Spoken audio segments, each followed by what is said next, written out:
If you guys are interested in being a member, then click the join button down below to check out the available perks. The first tier is only $1.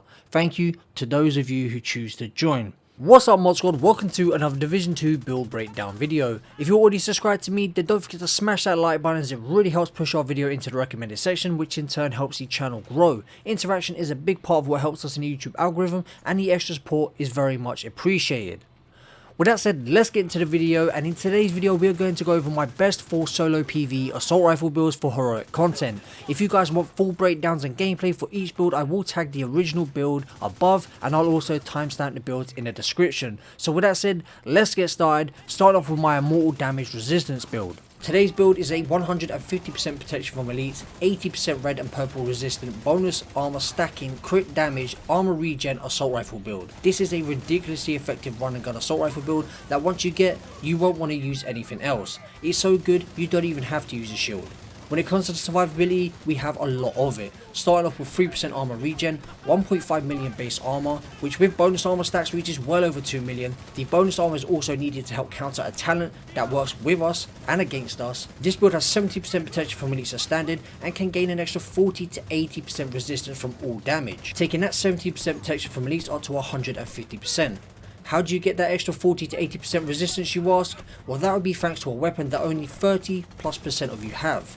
That weapon being the Eagle Bearer, which has the talent Eagle Strikes and Tenacity. This combined with protection from elites makes elites feel non-existent, and as you've seen, counters the insane damage of the red and purple NPCs, whether that's heroic or legendary.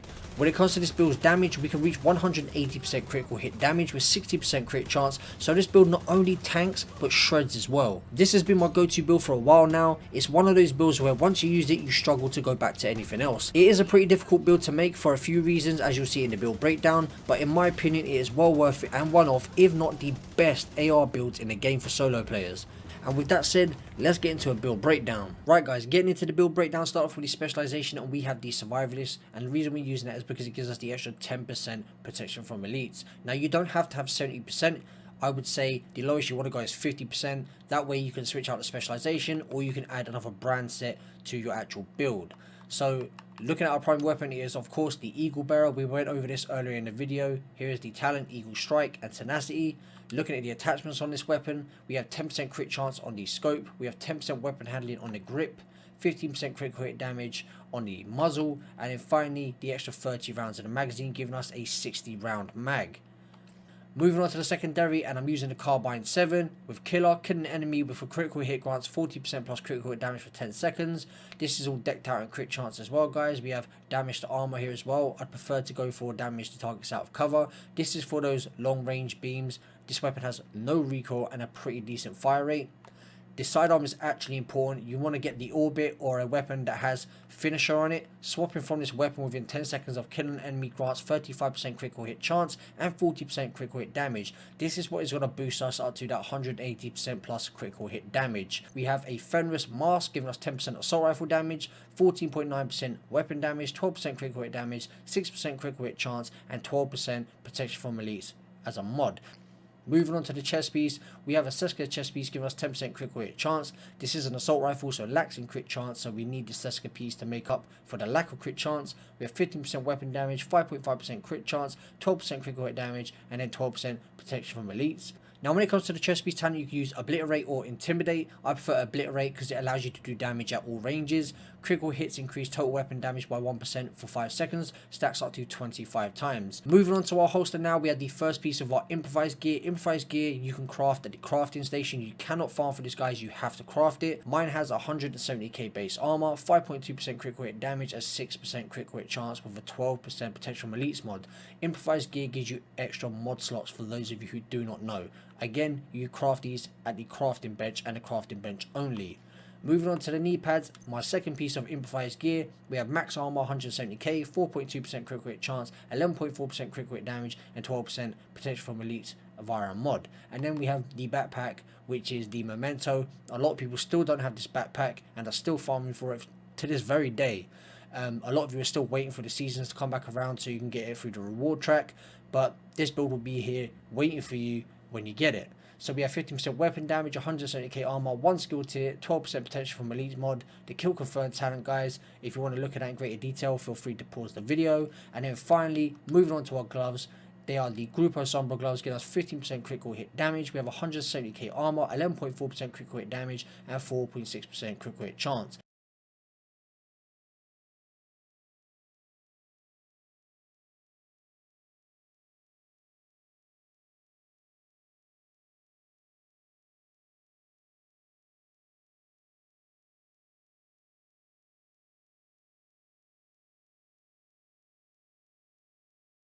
Welcome to another Division 2 build breakdown video. In today's video, I'll be showcasing and breaking down an assault rifle build capable of 206% plus critical hit damage and 287% plus weapon damage. I'll be combining my favourite exotic AR, the Chameleon, with a gear set I've always hated in PvP but found love for in PvE.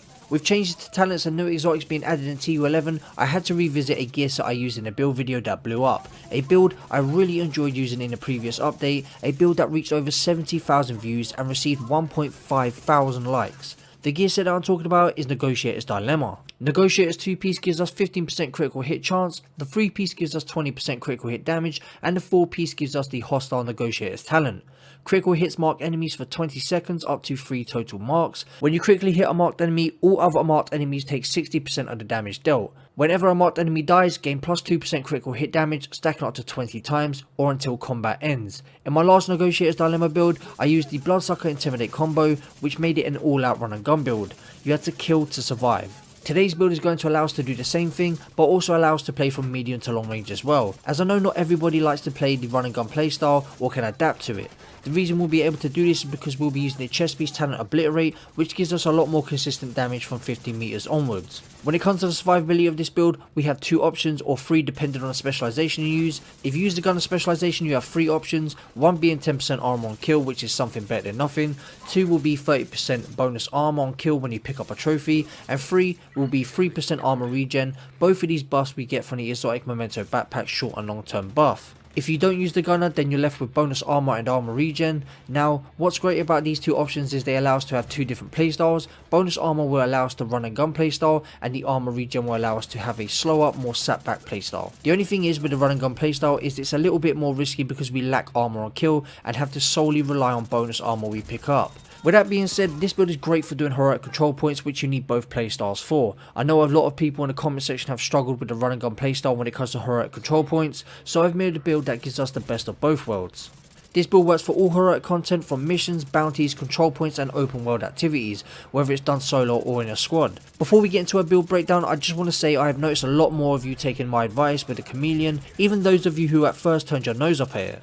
The Chameleon in my opinion is one of the best, if not the best PvE assault rifle for run and gun builds in the game. With all the extra damage we gain through new talents and exotics, the Chameleon is also really good at range as well. It offers 90% weapon damage and 50% critical hit damage for 45 seconds on top of all the damage you gain from your build, which is absolutely insane. Also, when you go out of combat, you keep the buffs and it restarts the 45 seconds when you get back into combat. So if you can get through parts of a mission in less than 45 seconds, you can hold the buffs throughout the whole mission.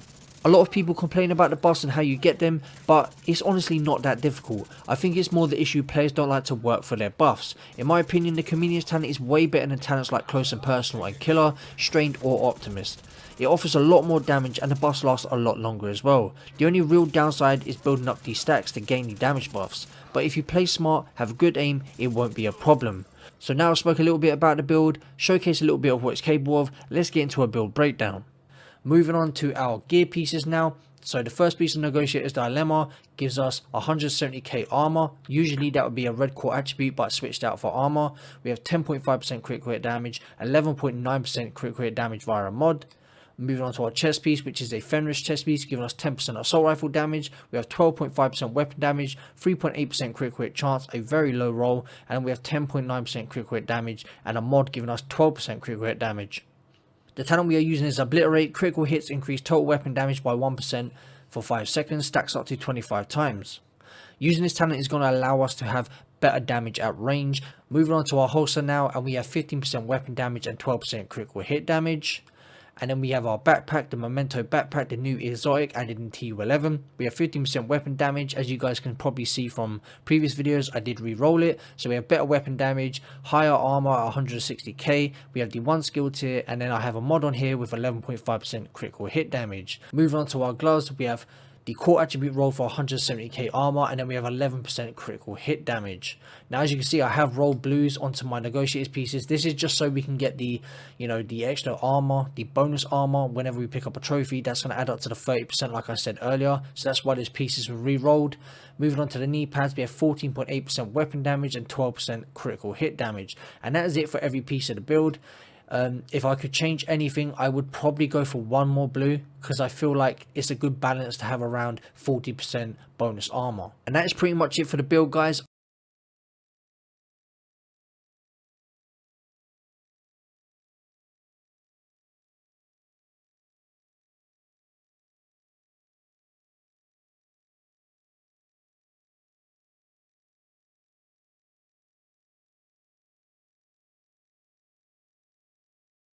Today I'll be showcasing my version 2 Immortal DPS build for PVE. This build is great for all heroic content as well as Legendary Summit, and is a build you can use with the run and gun playstyle or the slower cover based playstyle. With this version of the build, I traded out 1% armor regen for 20% armor on kill. Doing this has allowed me to add more damage to the build through one piece of Fenris, which gives us 10% assault rifle damage. This build currently has 1.3 million base armor, which gets boosted dramatically each time you kill an NPC and pick up a trophy. When it comes to the damage on this build, with all buffs active, it has 274% weapon damage, 60% crit chance, 193% crit damage, and with a change of minor attributes can reach well over 200%, allowing this build to hit for over 500k crits to the body. All builds I currently make are tested extensively within the summit before release, that way I know if they do well in Legendary Summit, they'll be great for heroic content. You will see I have a Crusader shield, which I know a lot of you don't like, but I only recommend that for Legendary Summit to make rushing NPCs less dangerous. I will also say if you have a more sat back cover based playstyle, then this shield isn't anywhere near needed as much, but it's great to have in case you get rushed up on. When it comes to heroic content with this build, the shield pretty much is optional, so you can switch out for something like the turret or the striker drone as they draw enemies' attention, pulling the focus off you. You could also use the bouncy pulse, which applies a status effect that confuses enemies and stops them from shooting you. This you can easily get because you'll have the gunner specialization. Now we have spoke a little bit about the build and showcased a little of what it's capable of, let's get into a build breakdown.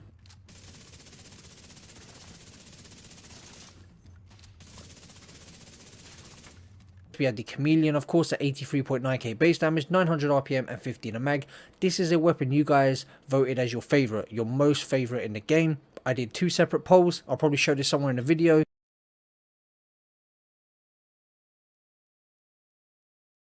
You guys love the Chameleon. I guess I converted a lot of you. Great weapon for PvE, guys. PvP, it sucks, but PvE is amazing.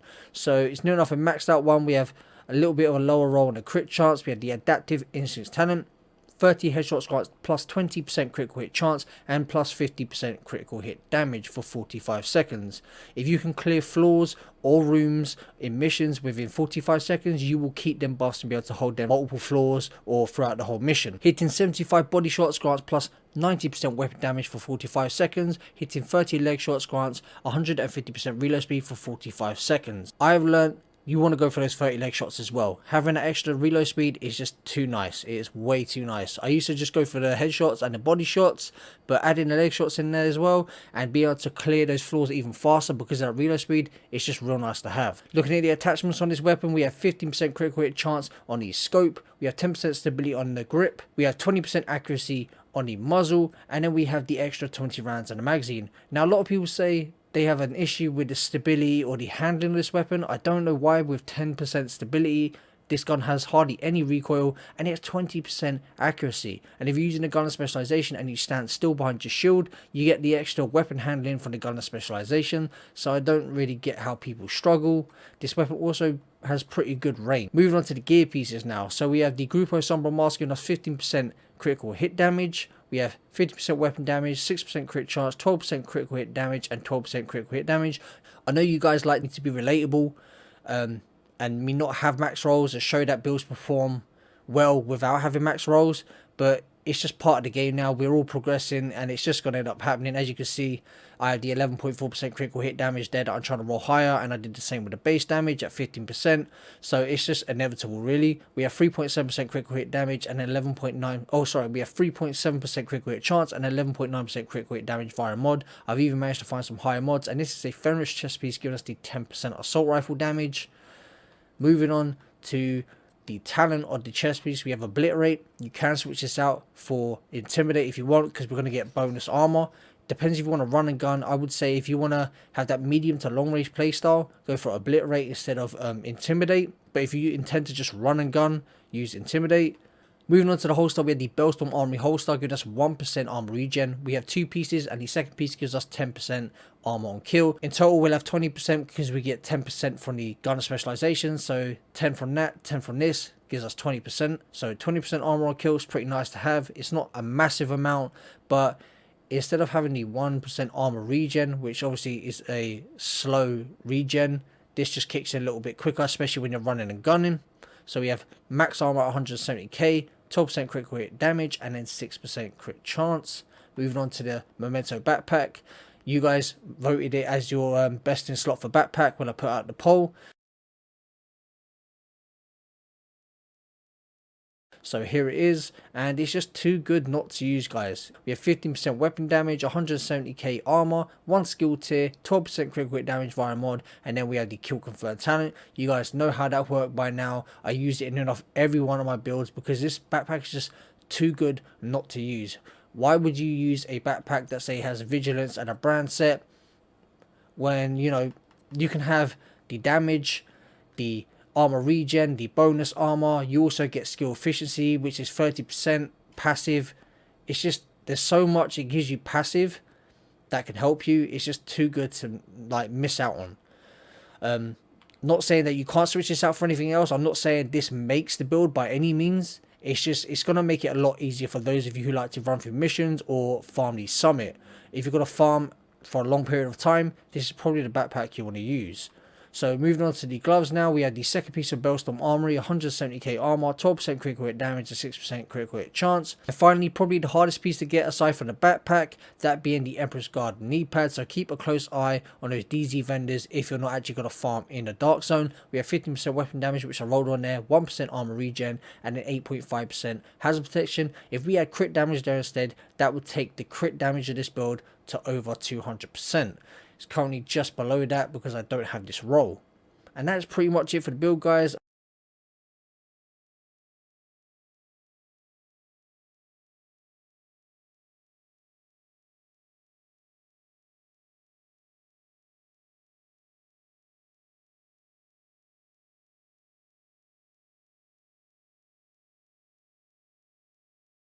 So in today's video, I'll showcase my heroic god mode build. This build replicates a combination I used in the previous video, which is stupidly overpowered, especially when paired with the right gear set. This build gives you everything you'll need to dominate heroic control points and the summit. High weapon and crit damage, armor regen, armor on kill, bonus armor on kill, status effects on kill, protection from elites, and all damage resistance. All this combined makes you near enough unkillable. This build can also be used with a multitude of weapons, but for sure the strongest weapon to use in combination with this build is the Eagle Bearer. For those of you who don't have the Eagle Bearer, the Chameleon is the next best option, and I have a video showcasing that combination above. And for those of you who are looking to find a squad to do the raid with, make sure you join my Discord. The link to that will be in the description below. Back to the Eagle Bearer. The Eagle Bearer's tenacity talent can nerf all damage you take from 40 to 80%. Combining this with the protection from elite stat makes elite damage feel non-existent. For those of you who are worried about the negative side of tenacity, you don't have to worry, as the amount of survivability you get from this build easily counters the damage you take from the talent. All it takes for you to near enough be unkillable is a headshot kill. A couple of other assault rifles I recommend using with this build would be one, the Chameleon, like I stated earlier. This is because it is so OP when paired with the Hunter's Fury gear set, and the second assault rifle would be the FAMAS, as it delivers whatever talent you decide to use at a very fast rate because of the 900 RPM it has. My recommendation for talents would be Preservation for more survivability. This will boost your armor repair by 10% for body shot kills and 20% for headshot kills. You'll also gain that armor within 5 seconds, and this is a talent that stacks. If you're looking for that extra damage instead, then you can use Killer for 40% critical hit damage, or In Sync, which will boost both your weapon and skill damage by 30%. Today's build is also one you don't have to use a shield with, as it has so much survivability. This will allow you to use other skills such as drones, chem launchers, traps, hives, or even a decoy. I'd recommend using one skill that serves as a distraction, like the decoy or striker drone, and the second skill being something that keeps NPCs in place, like the shock trap or the riot foam chem launcher. Using these skills will make getting headshot kills a lot easier. Now we have spoken a little bit about the build, and I've showcased some of what it's capable of. Let's get into a build breakdown. Right guys, getting into the build breakdown, start off with the specialization. This version has the firewall specialization. The reason being is I was using it in legendary, and I find using a shield in legendary is kind of a must. Or you can use the survivalist, which will give you the 10% protection from elites, which will only add to the protection from elites we already have on this build, which is currently at 36%, so you have 46% in total. Moving on to the primary weapon, and it is the Eagle Bearer. As you guys can see here, we have the Eagle Strike Talent. Accuracy increases as you continuously fire up to plus 30%. Headshot kills grant tenacity buff for 15 seconds. The strength of tenacity is increased by 1% for body shots and 5% for headshots. Tenacity gives you 40 to 80% of damage taken is delayed until the buff expires. Moving on to the sidearm, which is very important for this build. As you can see, we've gone for 4 blue, so we are pretty tanky, which means we are going to miss out on some weapon damage. So initially we're not hitting very hard to begin with. Obviously it's one of those builds you have to build up, so the more you kill, the stronger you get. This just helps with the initial damage. As you can see, you get 35% critical hit chance and 40% critical hit damage for 15 seconds. So pick off a red. I'd always go for the red NPCs. Just finish it off with the orbit and then switch back to the Eagle Bearer, and you'll gain an extra 40% critical hit damage and 35% critical hit chance. Moving on to the build now, and this is a pretty simple build to make. We are using the Hunted Fury gear set. So as you can see, we have 15% weapon damage, 6% crit chance, and a 12% protection from elite mods. Looking at chest piece, we had the Seska chest piece give us 10% critical hit chance. We have 15% weapon damage, 5.5% crit chance, 12% critical hit damage, and another mod giving us 12% protection from elites. And the talent we're using is my favorite, Obliterate. Critical hits increase weapon damage by 1% for 5 seconds, stacks up to 25 times. Moving on to the holster, Hunted Fury holster, and we have max armor 170k and then 10.8% critical hit damage. Moving on to the knee pads, we have maxed out armor 170k and 10.4% critical hit damage. The gloves, again maxed out armor and 11.1% critical hit damage. And then finally the memento, so we have 50% weapon damage, max armor 170k, 1 skill tier, 12% protection from elites from the mod, and then obviously the kill confirmed talent, which we pick up a lot of armor with this build. As you can see, we have 4 blues, so that'll give us 40% bonus armor every time we pick up a trophy, and we'll gain 15% weapon damage. So it's one of those builds guys, just run and gun. Don't hesitate, just push, push, push, kill, kill, kill. You'll keep getting tankier and you'll keep hitting harder. Moving on to the skills, and as you can see, we had the Firewall's shield. You do not have to use the Firewall specialization, guys. Like I said, when it comes to legendary, run a shield. When it comes to heroic, run shock traps, run drones, run decoys, stuff like that, because you honestly do not need a shield. When it comes to the mods on here, 4.9% shield health, 4.6% shield health, and then the extra damage 5%, which only applies with the Firewall specialization. And then I had the drone. Obviously the damage doesn't matter on this, guys. The drone serves as more as a distraction than anything, and it helps you proc your buffs like in sync. So we have health on there, we have the extra damage, and then we have the 7.1% duration. And that's pretty much it for the build, guys. A pretty simple one to make. It's just a matter of getting that Eagle Bearer, getting some decent protection from elite mods. I'm not going to talk through the stats, guys. I'm going to leave you with these stats.